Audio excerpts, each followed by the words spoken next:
Êxodo 32, versos de 1 a 7. Vendo que Moisés tardava a descer a montanha, o povo agrupou-se em volta de Arão e disse-lhe: Vamos, faze-nos um Deus que marche à nossa frente, porque esse Moisés que nos tirou do Egito, não sabemos o que é feito dele. Arão respondeu-lhes: Tirai os brincos de ouro que estão nas orelhas de vossas mulheres, vossos filhos e vossas filhas, e trazei-nos. Tiraram todos os brincos de ouro que tinham nas orelhas e trouxeram-nos a Arão, o qual, tomando em suas mãos, pôs o ouro em um grande molde e fez dele um bezerro de metal fundido. Então exclamaram: Eis, ó Israel, o teu Deus, que te tirou do Egito. Arão, vendo isso, construiu um altar diante dele e exclamou: Amanhã haverá uma festa em honra do Senhor. Versículo 6. No dia seguinte, pela manhã, ofereceram holocaustos e sacrifícios pacíficos. O povo assentou-se para comer e beber, e depois levantaram-se para se divertir. Versículo 7. O Senhor disse a Moisés: Vai e desce, porque se corrompeu o povo que tirastes do Egito. Palavra do Senhor. Graças a Deus. Pelo sinal da Santa Cruz, livrai-nos Deus, nosso Senhor, dos nossos inimigos. Em nome do Pai, do Filho e do Espírito Santo. Amém. Irmãos, a grandeza dessa palavra, quando diz assim sobre o bezerro de ouro, sobre a idolatria, ela não caberia numa pregação de 15 minutos de um grupo de oração. Não caberia. Mas foi essa palavra que ele me deu. Tá? A última vez que eu preguei essa palavra, ela arrumou um bolo tão grande, né? Porque quando se fala a verdade, quando se fala aquilo que eu costumo pregar, que eu vivo aquilo, e eu presto atenção na palavra, naquilo que Deus me diz, naquilo que Deus me orienta, naquilo que Deus me guia, eu não sou diferente de ninguém, só estou ouvindo aquilo que Ele tem para dizer, né? Então eu arrumei um rolo grande na minha palavra, e quando o Paulo falou assim: vai e faz essa ligação para mim. Era uma quinta-feira, a igreja estava lotada, e eu, com essa palavra na liturgia, me prostrei diante de Jesus meia hora antes, e comecei a orar em línguas e conversar com Jesus no sacrário. E ele disse assim: vai falar da idolatria. Então eu vim aqui, quando eu cheguei aqui perto da palavra, o meu pé nem relava no chão, dava a impressão que eu estava suspenso. E aí eu desci o rei, no modo de dizer assim, desci o rei, em cima da palavra, tudo aquilo que eu tenho de conhecimento, aquilo que eu posso fazer de melhor para Deus, porque não é para os homens que eu estava pregando, eu estava pregando como funcionário do reino. Sim, ó. Então eu vou procurar ser assim bem rápido, bem tranquilo para vocês, para entender. Primeira coisa, nós temos que saber quem é Moisés. Moisés, o servo escolhido do Senhor, para ouvir a palavra do Senhor. Por que Deus escolheu Moisés? Porque os outros que estavam ao seu derredor, os outros que Deus procurou, não foram capazes de ouvir o que Deus tinha para dizer. Então Moisés era santo? Não. Moisés já tinha matado o egípcio, já tinha enterrado ele na areia, já tinha feito um monte de coisas. Depois ele fugiu do Egito, ficou 40 anos e acabou casando, estava lá com seu sogro Jetro, né? Tinha mulher, tinha filhos. E aí, quando ele vai apacentar o rebanho, ele encontra uma sarça, um fogo, no meio do matinho, que não queima.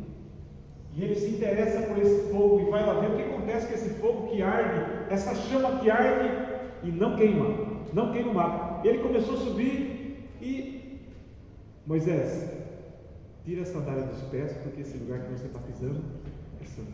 A mesma expressão que nós usamos aqui outro dia do irmão aqui, ó, que está descalço.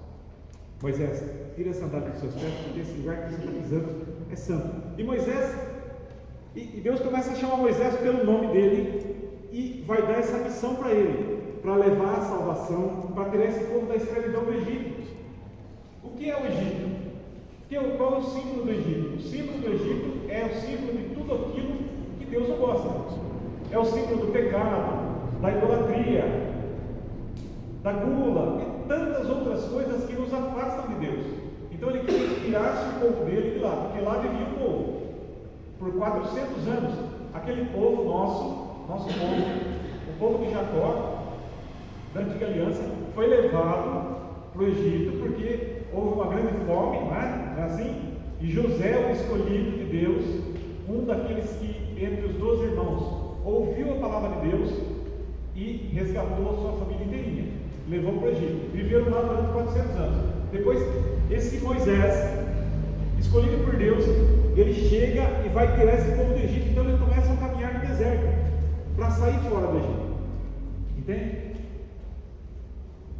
E diz a Escritura, e os estudiosos, os exegetas, os aplicados em Bíblia, os que entendem da terra, daquele local, daquele lugar, que para chegar na terra prometida, para sair do Egito e chegar na terra prometida, era um percurso muito rápido, não era muito demorado. Não era muito demorado. Mas por causa desse povo viver 400 anos ali naquela idolatria, naquele meio de pecado e tantas outras coisas que eles aprenderam, tantas práticas que eles aprenderam, o Senhor, que para ele 1000 anos são como o dia de ontem que passou, permitiu que esse povo ficasse rodando no deserto durante 40 anos. 40 anos. E para que esses 40 anos? Para que ficassem purificados de toda aquela maldade que tinha no Egito, de todos aqueles pecados que eles gostavam, porque eles gostavam, eles conviviam lá no Egito, eles gostavam daquelas coisas, né? Gostavam da idolatria, gostavam das comidas, das guloseimas. Só que não era os egípcios não eram o povo de Deus, era o povo idólatra, o povo que o Deus deles era o Deus Sol, o Deus Lua, Deus de tantos deuses ali, entende? Mas o nosso Deus, que é gente, que é como nós, que se fez um de nós, que enviou o seu próprio Filho, zelou por esse povo. Então nós chegamos nessa parte. Enquanto eles caminhavam na promessa desse homem de Deus, enquanto eles caminhavam na promessa desse profeta de Deus, que dizia assim: olha, vocês estão perto da terra prometida, vamos caminhando, vai dar tudo certo.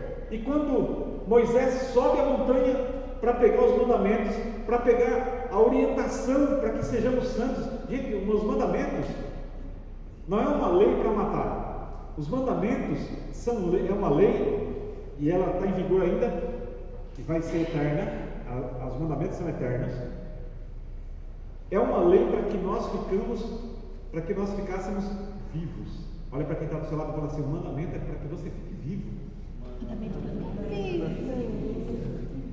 O mandamento é para que nós tenhamos vida, e vida em abundância. Então Moisés naqueles dias subiu a montanha para que Deus escrevesse com o dedo dele na pedra os 10 mandamentos, porque ele sabia que com esses 10 mandamentos, que são os mandamentos nossos, com esses 10 mandamentos nós viraríamos gente do jeito que ele quer que nós sejamos. Nós teríamos a capacidade de ser santos. A palavra diz assim: sois deuses, porque somos a imagem e semelhança de Deus. Mas para que sejamos imagem e semelhança de Deus, ele escreve os 10 mandamentos. Porque se nós obedecermos, como eu já disse em outra ocasião, se nós pegarmos o primeiro mandamento e o segundo mandamento, nós obedecemos todos os outros. Se nós prestarmos atenção no primeiro e no segundo, que é o maior, nós obedecemos todos os outros. E aí então Moisés começa a demorar, porque a conversa com Deus é demorada. Subir a montanha, Moisés subiu a montanha, demorou um monte de dia para subir a montanha, e conversando com Deus, Deus dá as tábuas da lei para ele. E de repente Arão, que é homem de confiança de Moisés, fica ali embaixo, e o povo começa a murmurar: nós queremos um Deus que nós podemos ver, porque vai saber o que aconteceu com esse Moisés. Ele falou e subiu daqui, foi embora, não voltou ainda, não voltou mais. Então as pessoas, nós também somos assim, nós não entendemos as demoras de Deus, porque quando Deus faz uma promessa, Ele cumpre. Todas as promessas que Deus fez para a minha vida, eu que sou pequeno, todas cumpridas. E há promessa ainda para ser cumprida? Sim. Porque na minha fraqueza humana eu já teria desistido há muito tempo. Sabe por quê? Porque Ele não me conta e não conta para ninguém todo o processo inteiro. Ele não conta como vai ser o processo. Ele diz assim: olha, há uma luz lá no fim do túnel e é para lá que que você está indo. É lá que você vai chegar. Mas se ele dissesse para mim, logo no começo da caminhada, que eu ia passar tanta provação, que eu ia ser provado no fogo para tudo quanto é lado, talvez eu tivesse desistido antes de chegar ao primeiro ou segunda semana, ou segundo dia. Entende? Por quê? Porque ao longo do caminho, Deus vai preparando o meu coração e o seu coração. A grandeza dele é tão grande, a grandeza de Deus e a grandeza daquilo que Deus tem para fazer na minha vida e na sua vida é tão grande. Se nós tomássemos posse daquilo que Deus tem para fazer no céu, para mim e para você, nós não suportaríamos entender. Porque em outra escritura, Deus diz assim, que Ele não quer que nós nos convertamos por conveniência também. Ele não quer que nós façamos um comércio da palavra. Se Ele disser assim para você, olha, eu vou dizer uma coisa para você, você tem que se firmar seus pés, porque eu já preparei uma grande terra para você, com muito gado, com muita riqueza, você vai ter tantos filhos, e você vai ser próspera, você vai ser linda lá na frente, lá você vai ser maravilhoso, você vai andar só por cima das nuvens, só de avião, e o avião é seu, já passou até no seu nome. Nós nos converteríamos por conveniência. Sim ou não? Sim. Mas a sabedoria de Deus é tão grande que Ele nos dá um dia após o outro, um dia após o outro, e nós somos provados, assim como Ele prova todos os seus anjos e os seus santos em todos os dias, em todos os segundos, em todos os minutos, porque Ele conhece a nossa fraqueza, sabe que nós podemos desistir de uma hora para outra. Então é preciso isso que nós estávamos fazendo agora há pouco, clamando esse Espírito Santo para que Ele venha em nosso auxílio, para que Ele nos fortaleça, porque nós não devemos ter medo de nada, nem da morte, porque aquele que sabe de onde veio não tem medo de voltar para casa. Aquele que sabe, gente, presta atenção, todo mundo tem medo de morrer, sim ou não? Tem, todo mundo tem medo de morrer. Mas se nós entendêssemos quem é o Senhor, se nós soubéssemos, e devemos saber, a grandeza que Deus tem para fazer na minha vida e na sua, nós perderíamos o medo até da morte, porque aqueles que confiam no Senhor renovam suas forças como a águia, não parte antes da hora. Deus tem a hora certa, assim como teve a hora certinha para você nascer, para você ser essa belezura que você é hoje, né? Assim como você tem essa beleza que você tem hoje aí, fala assim, olha, eu sou a florzinha do trigo melhor da igreja, eu sou a coisinha mais linda do mundo. Deus teve a hora certa para plantar, para que você chegasse até aqui. E vai ter o dia da colheita também, que Ele vai dizer, agora você está pronto, você já completou sua missão, vou chamar você para casa. Então não tem que ter medo de morrer, por quê? Porque aquele que sabe de onde veio do coração de Deus, veio da vontade de Deus. No dia do seu nascimento foi programado por Deus, o seu nome foi escolhido por Deus, colocado na boca dos seus pais, porque você não entendia nada. E aí Ele chama você pelo seu nome, diz assim, vem porque na casa do meu pai há muitas moradas, e uma delas é sua. Uma delas é sua. Mas é preciso entender que esse povo que estava lá, quando começou a demorar, quando Moisés, que era o profeta de Deus, Moisés é aquele que eles podiam ver, eles podiam pegar na mão, cumprimentar, Moisés, eles podiam abraçar Moisés, falar assim, nossa, esse é o nome de Deus mesmo, eles podiam abraçar, Moisés subiu a montanha e sumiu, então eles precisavam de alguém que eles pudessem apalpar, então pediram para Arão criar um bezerro de ouro, e esse bezerro de ouro foi destruído no Velho Testamento, mas esse bezerro de ouro existe até hoje. Existe até hoje. Ele foi destruído no Antigo Testamento.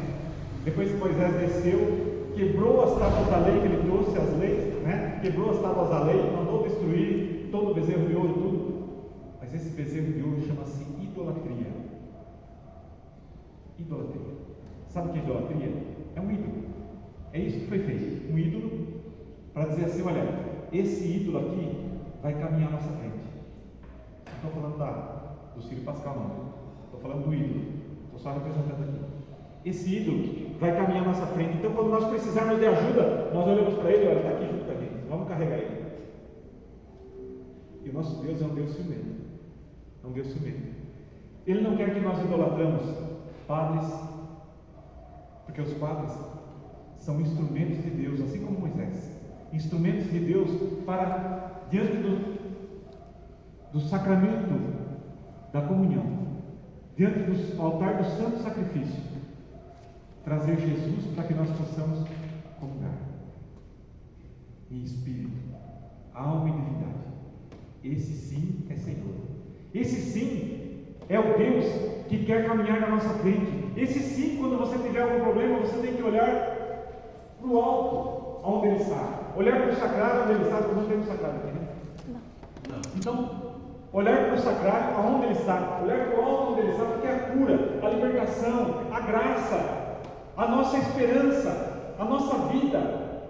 Se você morreu hoje, você olha para Ele, você sabe quando você sair, olha lá, de braços abertos, esperando eu e você.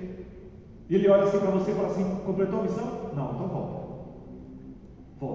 Volta porque hoje a salvação entrou na sua casa e você é portadora dessa palavra para dizer assim para a sua família: Deus está aqui, eu trouxe Ele aqui, eu comunguei Ele na igreja de São Sebastião aqui.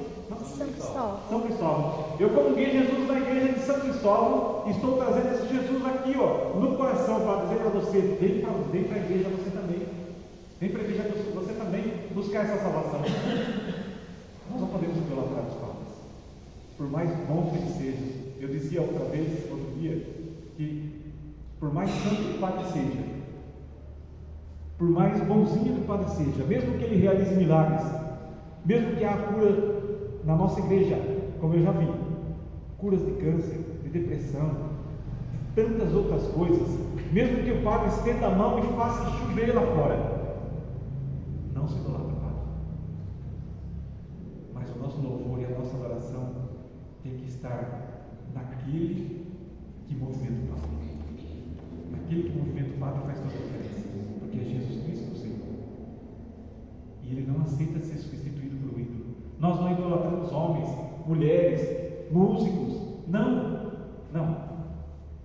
Muita gente, para nós cristãos, nós somos adoradores do Deus vivo, que é colocado sobre o altar, que é consagrado, que é gerado em todo o santo sacrifício sobre o altar.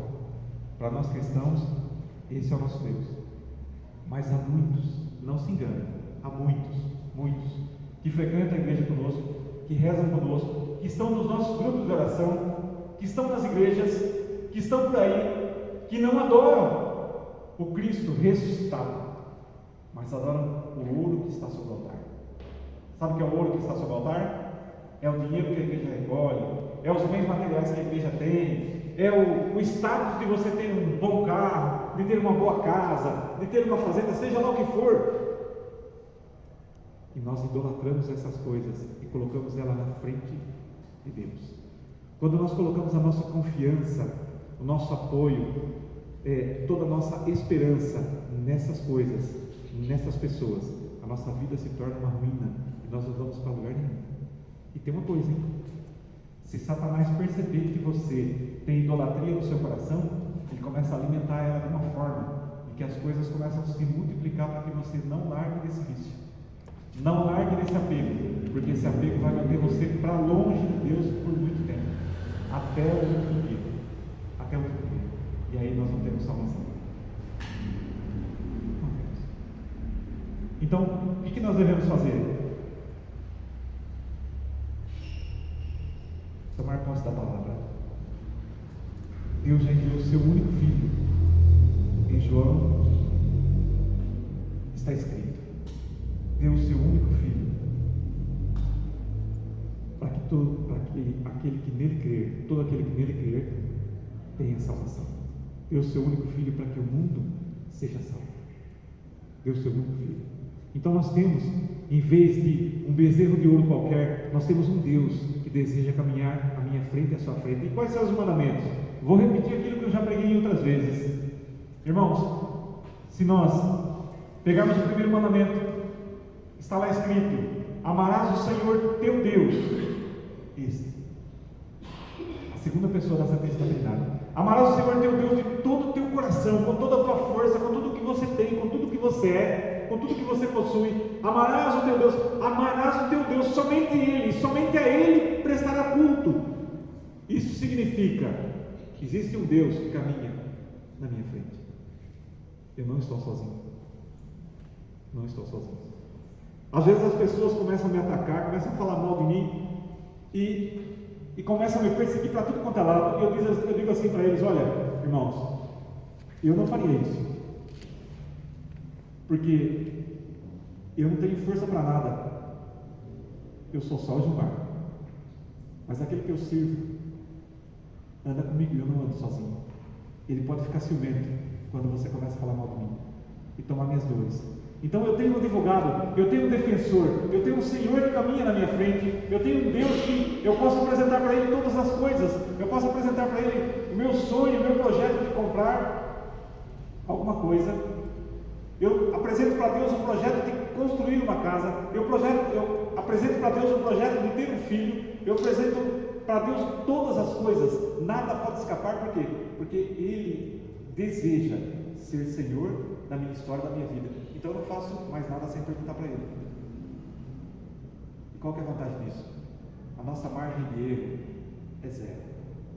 Quando nós perguntamos para Deus, nós não erramos. Quando nós perguntamos para Deus o que nós vamos fazer na nossa vida, quando nós perguntamos, às vezes parece loucura, mas eu saio para comprar uma roupa: Senhor, em que loja o Senhor quer que eu vá? Vá em tal lugar, eu vou colocar uma pessoa para atender você. E é lá que eu vou comprar. Está tudo certo. Eu tenho o sonho de comprar um carro e me tornar um esposo, de contrair matrimônio, de fazer seja lá o que for, todas as coisas, pequenas e grandes, eu tenho um Senhor que caminha na minha frente. Então a nossa margem de erro é zero. Por isso que existe nesse mundo aqui muitas pessoas que são idólatras, mas que vivem cheios de depressão, vivem cheios de tantas coisas, de apostasia, de afastamento de Deus e de tantas doenças psicossomáticas. Vai somando as doenças. Por quê? Porque não tem Deus como centro da sua vida. Deus não é Senhor da sua história, né? Deus não é Senhor da sua história. O segundo mandamento diz assim: amar o teu próximo como a ti mesmo. Jesus completa: como eu vos tenho amado. Há um amor de cruz. Vocês são mais importantes do que eu hoje nessa noite. Vocês são muito mais importantes do que eu hoje nessa noite. Porque vocês estão ouvindo a palavra que Deus coloca no meu coração para dizer para vocês: vocês são mais importantes. Então, se vocês são mais importantes, eu devo fazer de tudo para que vocês sejam felizes, para que vocês encontrem a verdade, para que vocês encontrem a paz, para que vocês encontrem a verdadeira esperança, essa que não trai.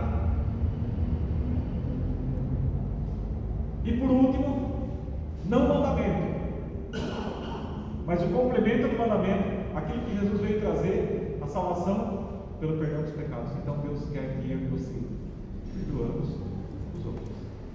Não tem outra receita. Não tem outra receita. Porque quando nós perdoamos os outros, um caminhão de fardos das nossas costas sai das nossas costas. Porque Deus quer encontrar você livre para o amor. E se você não perdoa, você não ama. Se você tem raiva de alguém, se você tem ódio de alguém, você não perdoa, você também não ama. Você não consegue amar. Se você não consegue perdoar, você não consegue amar. Então o amor e esse perdão é um exercício. Nós precisamos exercitar esse perdão com os nossos irmãos, aqueles que nos ofenderam, que nos roubaram, que nos saquearam, que passaram à nossa frente, que disseram mal contra nós. Tu perdoa e reza por eles. Reza por eles. Mas Gilmar, como que nós vamos rezar pelos nossos inimigos? Se você não tem vida de oração, presta atenção, se você não tem vida de oração, você não vai rezar nunca. Porque se você não tem a oração é o nosso telefone com Deus, o nosso celular com Deus, a nossa oração. Quando nós dobramos o nosso joelho, nós estamos ligados com Deus, para falar com Ele. Às 6 da manhã, tem tempo? Às 9 da manhã, lembrou dele? A hora que você vai almoçar, quem deu o seu almoço foi Ele. Lembra dele, lembra daqueles que não comeram hoje. Às 3 da tarde, na hora da misericórdia. Às 6 da tarde, na hora que você termina as suas funções, o seu serviço. Às 9 da noite, à meia-noite, às 3 da manhã, às 6 da manhã. Encontrou algum horário para rezar? Entendeu? Feliz és tu se encontrasses horário para rezar o dia todo. Feliz és tu se tens tempo para rezar o dia todo. Porque Deus tem um tempo para você hoje nessa noite. Ele diz que o tempo é agora. O tempo da restauração começou. Essa palavra aqui, ela é uma palavra dura quando ela fala de idolatria, mas o título dela diz assim: ruptura e renovação da aliança. Ruptura e renovação da aliança. Porque no segmento dessa palavra, depois que Moisés desce, vê o bezerro de ouro, destrói o bezerro de ouro, quebra as tábuas da lei, aí ele tem uma conversa de perto com eles para saber o que Deus quer. E aí Moisés, por misericórdia, sobe a montanha novamente, pega as tábuas da lei e traz, diz assim: quem está disposto a seguir o Senhor, está aqui, para ser gente, para ser gente. Porque se nós quebrarmos um só dos mandamentos, quebramos a tábua da lei inteirinha. Eu amo ao Senhor de todo o meu coração, mas eu cometo adultério de vez em quando. As tábuas da lei estão quebradas na sua vida. O risco de não voltar para casa é muito grande. Então, vamos exercitar o amor hoje nessa noite. Vamos preparar a canção? Vamos?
você para fortalecer a sua fé.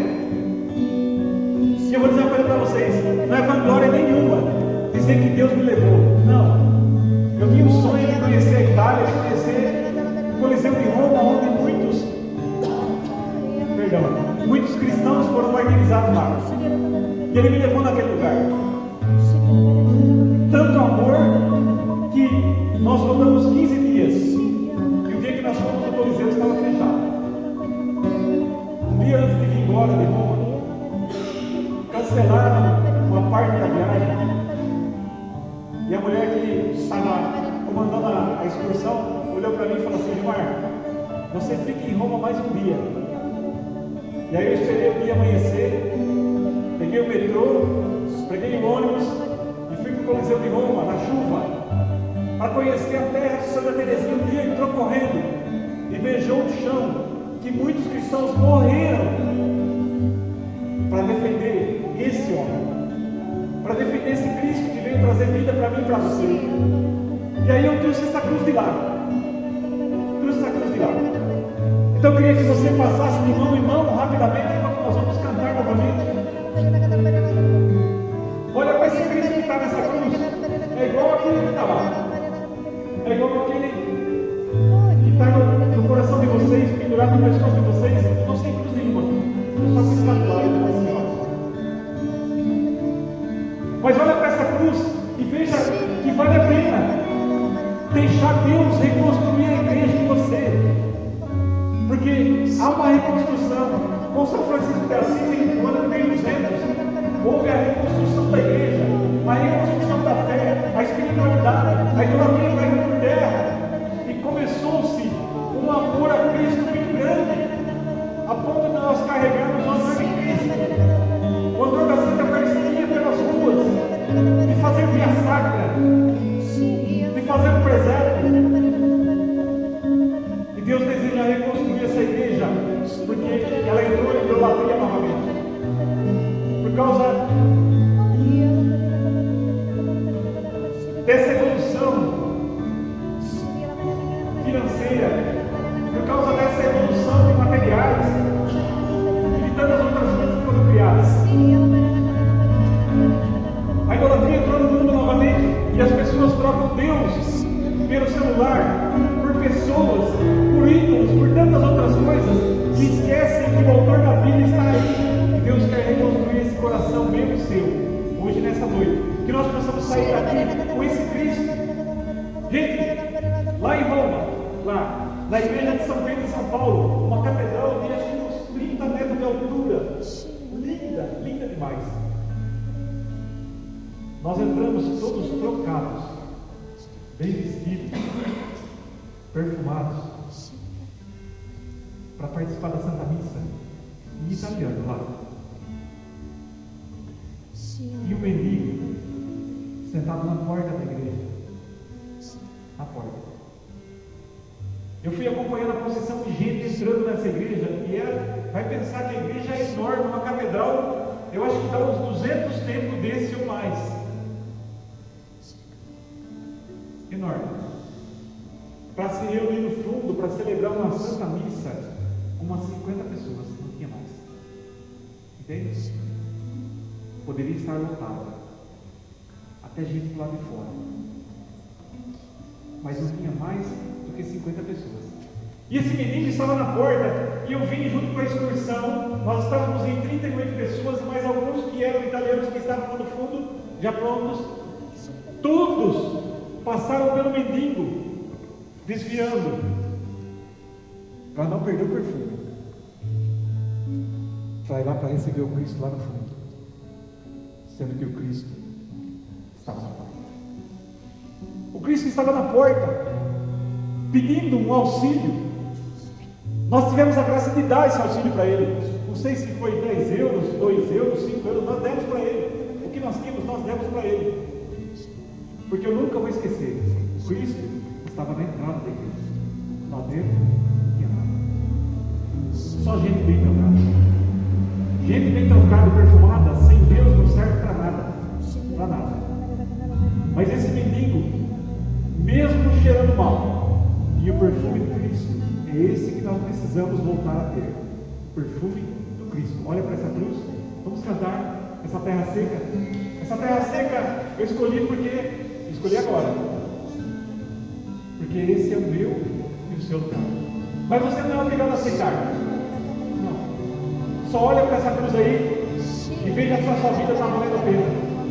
Você não é obrigado a aceitar. Porque Ele é um Deus zeloso, simples. Escuta tudo que você diz no seu coração. E Ele respeita a sua vontade, assim como respeita a minha. Ele sempre pergunta para mim, Gilmar, você quer ou não? Assim como Ele perguntou quando Ele me foi me levar para essa cidade de Roma, tão longe daqui, 11 mil quilômetros, 10 mil quilômetros, perguntou 3 vezes, Gilmar, eu posso te levar você para Roma? Posso sim. Gilmar, eu vou levar você para Roma, você quer ir? Eu quero, Senhor. Vou perguntar pela 3ª vez, vou te levar você para Roma, você vai? Senhor, eu quero, eu queria. Eu fui, sem dinheiro, só pela graça. E a resposta está aí. O melhor que eu trouxe, meu Cristo, a imagem do meu Cristo, é ela que vai procurar eu e você, para que tenhamos uma igreja renovada, para que tenhamos uma igreja reconstruída com os valores que estão nos mandamentos. Vamos cantar? Vai ficando de pé. Somente construirei a minha casa, somente Ti colocarei minha esperança, somente Ti construirei a minha casa, somente Ti colocarei minha esperança. Só em Ti minha alma achou descanso, só em Ti eu pude respirar, só em Ti minha alma achou descanso, só em Ti eu pude respirar. Forte, responde forte.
Pois eu descobri